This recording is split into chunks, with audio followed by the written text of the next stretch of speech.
கோடி புதியுகத்தின் அன்பு ரசிக பெருமக்களை சந்திப்பதில் மிக்க மகிழ்ச்சி. பாம்பன் அருட்சித்தர் தவயோகி தவத்திரு சஞ்சீவி ராஜா சுவாமிகள் நமக்காகவே நம்ம அரங்கிற்கு வருகை தந்திருக்காரு. வாங்க நேயர்களே, சுவாமிஜியை சந்திப்போம். வணக்கம் சுவாமிஜி. வணக்கம்மா. நம்முடைய ஆஸ்தான சிறப்பு விருந்தினர் ஐயாவும் வருகை தந்திருக்காரு. வணக்கம் ஐயா. சுவாமிகளுக்கு வணக்கம். சகோதரி சரண்யாவுக்கு வணக்கம். வணக்கம் ஐயா. சுவாமிஜி, நான் ரொம்ப நாளா இந்த கேள்வி உங்ககிட்ட கேட்கணும்னு நினைச்சிட்டே இருந்தேன். என் மனசுல இருந்தக்கூடிய மிகப்பெரிய சந்தேகம் சுவாமிஜி இது. என்னுடைய உயிர் தோழி பாத்தீங்கன்னாக்கா, அவளுக்கு வந்து ஆல்மோஸ்ட் 35-36 வயசு ஆயிடுச்சு சுவாமிஜி.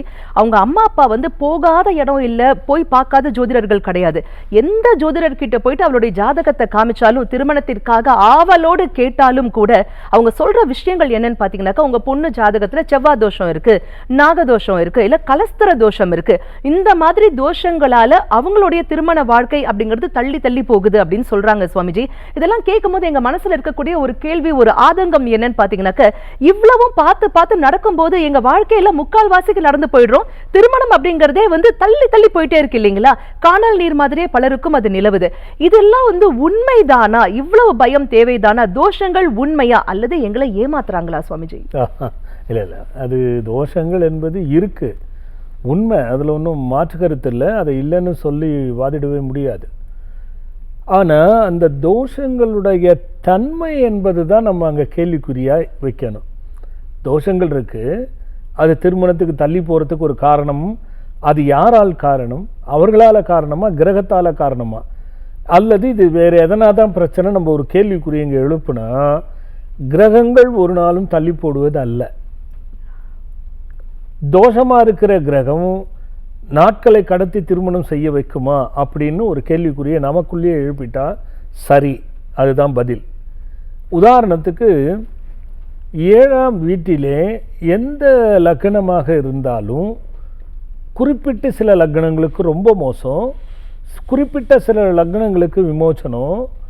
ஆனால் பெருமளவு இருக்கக்கூடிய லக்னத்திலிருந்து 7ஆம் வீட்டில் குரு இருந்துட்டா அவங்களுக்கு கல்யாணம் ஆகாது. அப்படி மீறி கல்யாணம் ஆகினாலும் அந்த குரு தோஷமாகப்பட்டது குடும்பத்தை நடத்த விடாது. இதில் 2ஆம் வீடும் சம்பந்தப்படும். இதெல்லாம் தோஷத்தை கணக்கிடக்கூடிய ஒரு இடம். அதே மாதிரி 7ஆம் வீட்டில் ராகு இருந்தால் இது நாகதோஷம்.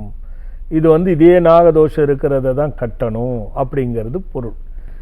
ஆனால் இந்த தோஷங்கள் கிரகச்சாரத்தில் இருக்கக்கூடிய ஸ்கந்தங்கள் இருக்குது நிறைய. ஓரா ஸ்கந்தம் இருக்குது, ஜோதிட ஸ்கந்தம் இருக்குது, இந்த மாதிரி ஸ்கந்தங்கள்னு நிறைய இருக்குது.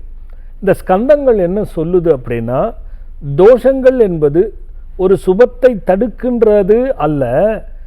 இருவர் இந்த தோஷம் உள்ளவர்கள் தோஷம் இல்லாதவர்களோடு இணையும் பொழுது நோய்கள் வருவதற்கான அதிகமான வாய்ப்பு இருக்கிறது. அப்படிங்கிறதுனால இதுக்கு ஈக்குவலாக இருக்கிற ஜாதகத்தை பார்த்து கட்டிட்டீங்கன்னா அந்த நோய் இருவருக்கும் ஒன்றாக இருப்பதனால் வராது என்பதற்காக மட்டும்தான் அதை தோஷம் என்று கணக்கிட்டு வச்சது ஸ்கந்தங்கள்.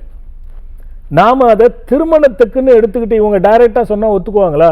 இந்த நோய் ஏம்பா இன்னும் வாழ்ந்தே பார்க்கலாம், அப்புறம் நோய் வரும், முதல்ல எப்படிப்பா சொல்கிறதுன்னு கேட்பாங்க இல்லைங்களா? அதனால் முதல்ல என்ன பண்ணி உங்களுக்கு திருமணம் செய்யக்கூடாது, இல்லை தோஷம் இருக்குது, உங்களுக்கு தோஷம் இல்லை செய்யாதீங்க அப்படின்னா அதுக்கு பயப்படுறாங்க நம்ம ஆளுங்க. பொதுவான கருத்தாக இதெல்லாம் வந்து நிறைய மூட நம்பிக்கையாக போகிறதுங்கிறது ஒன்று இருக்குது. அதில் போய் முழுகாதீங்க. தோஷம் இருப்பதினால் திருமண தடையானா அது கிடையவே கிடையாது. அப்படி அதில் ஒரு சில விதிமுறைகள் இருக்குது. இது உண்மையிலேயே தோஷத்தால் தான் தடைன்னா அதுக்கு சில விதிமுறைகள் இருக்குது, அது இல்லைன்னு மறுப்பதற்கும் இல்லை. ஆனால் பெருமளவில் மூட நம்பிக்கையாக போகாதீங்க.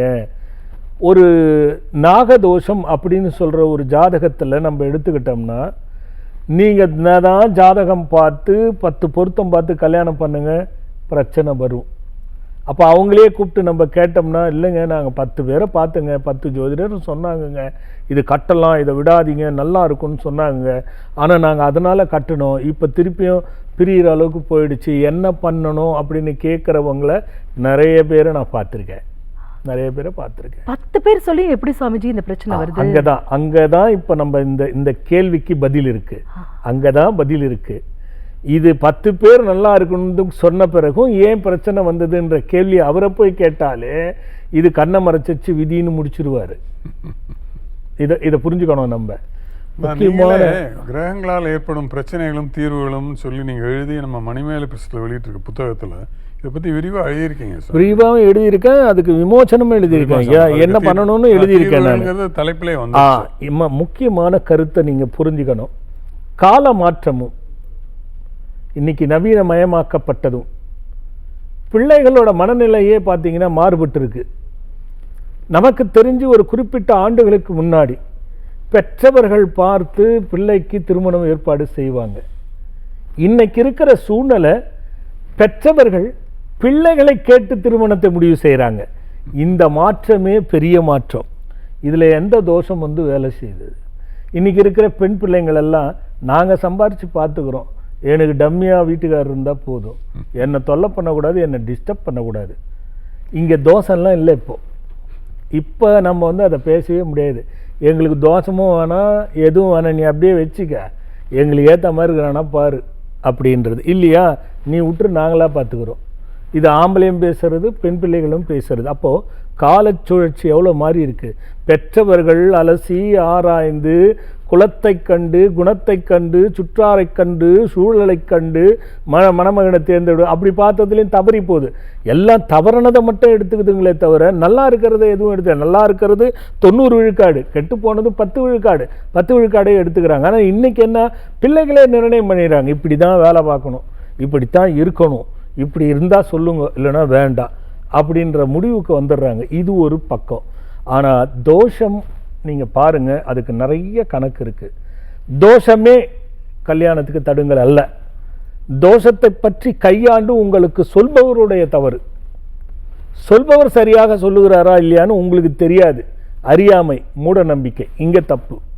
இதனால் நிறைய கல்யாணம், நிறைய பிள்ளைகளுக்கு காலதாமதமாகி சரியான முறையில் நடக்காமல் அப்போ நல்லா இருக்குதுன்னு பொருத்தி அதுலேயும் பிரச்சனை ஏற்படுதுங்கிறது தான் கருத்து.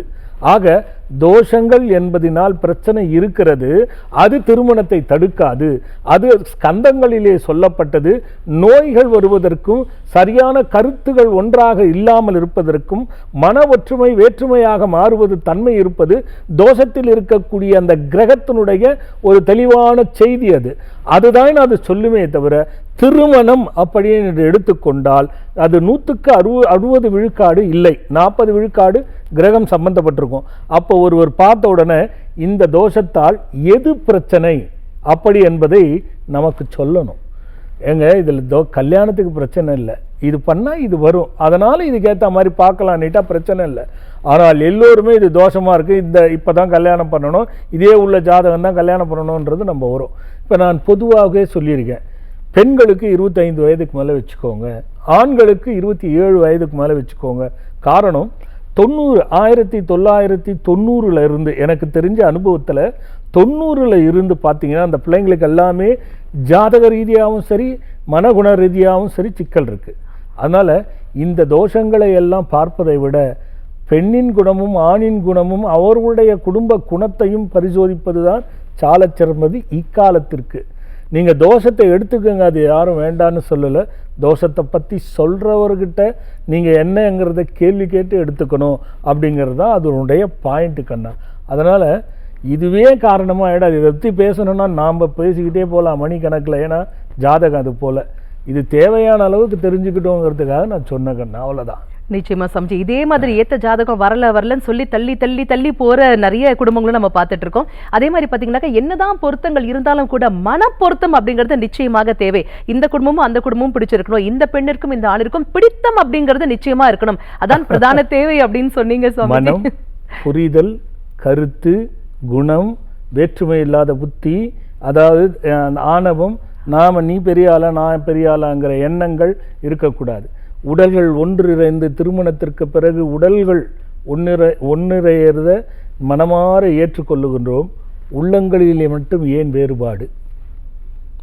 அடுத்த புக்கில் தான் ஐயா. சரி, அருமை சமஜி, அருமை. எங்க எல்லாருக்குமே மிகவும் பயனுள்ள விளக்கம் கொடுத்தீங்க சமஜி. அதுவும் விட்டு கொடுத்தவரும் தட்டி கொடுத்தவரும் என்றுமே கெட்டு போனதில்லை அப்படின்னு நாங்க புரிஞ்சுக்கிட்டோம். கொடான கொடி அன்பு நெஞ்சங்கள் அனைவர் சார்பாகவும் மனமார்ந்த நன்றிகள் சுவாமிஜி. மிக்க நன்றி ஐயா. விட்டு கொடுப்பது அப்படிங்கறத நம்ம ஆபீஸ்ல மட்டும் இல்லைங்க, வீட்லயும் நிச்சயமாக கடைபிடிக்கணும். மீண்டும் அடுத்த நிகழ்ச்சியில் இணைவோம். அதுவரை நன்றி, வணக்கம்.